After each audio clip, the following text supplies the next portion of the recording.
control panel of the cockpit showed some mysterious machines. The person controlling the flight was trying to find out error. He couldn't arrive at a solution for a probable failure of the hydraulic system of the flight. The inevitable happened.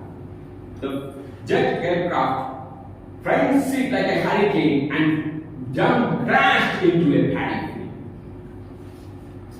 Flight Lieutenant Srijesh of Indian Air Force found that in the cockpit. Lieutenant Srijesh, I heard a screeching voice, a familiar one. I opened my eyes. It was my mother, but she was not weeping. Instead, she was yelling and scolding me for not waking up even after 8 a.m. How I realized that I am again witnessing my recurring dream. My mother was used to the old sounds or noises I am using during that dream.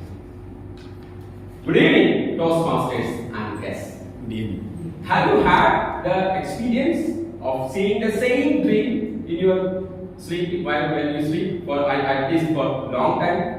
Like I have experienced, but I have. That's what I told is the experience, what I experienced during my 20s, and it was haunting too much for to ask how I will invite you, how it happened.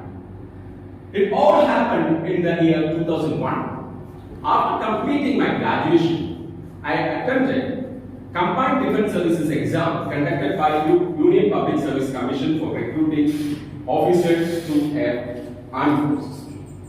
I cleared the exam, written exam. And obviously, my choice was Air Force because I was fascinated by airplanes.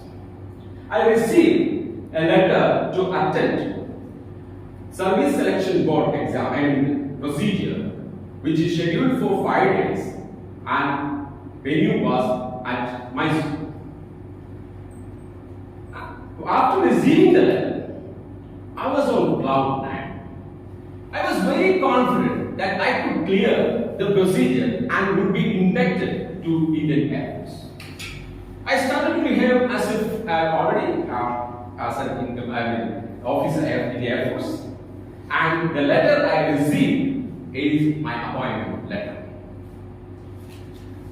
In my REM sleep, I would fly in gleeful, graceful glide through the over the sky, which in my aircraft, which was created by my own imagination, overworked imagination, and I always landed smoothly on a runway in between the paddy fields nearby my home.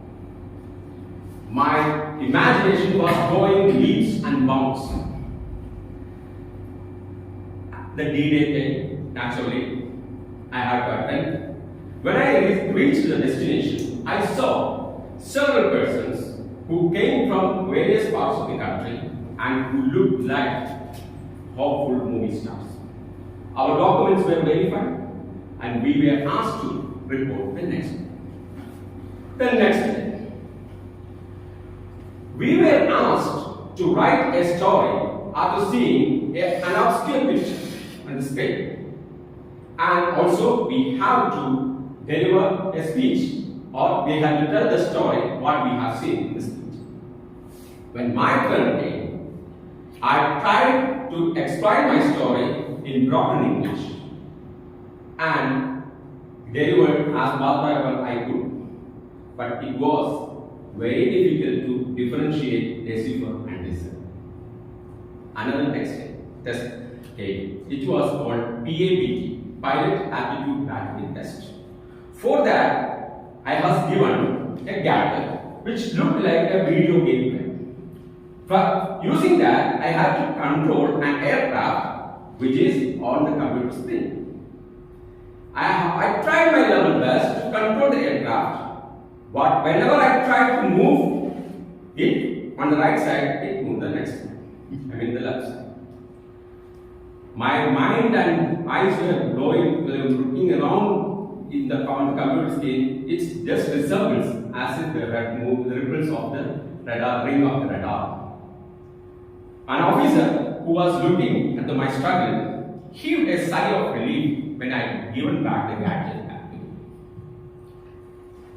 The interim results were announced based on those tests, and Indian Air Force was paid of my services, and I was ordered immediately to leave the place. I came back home.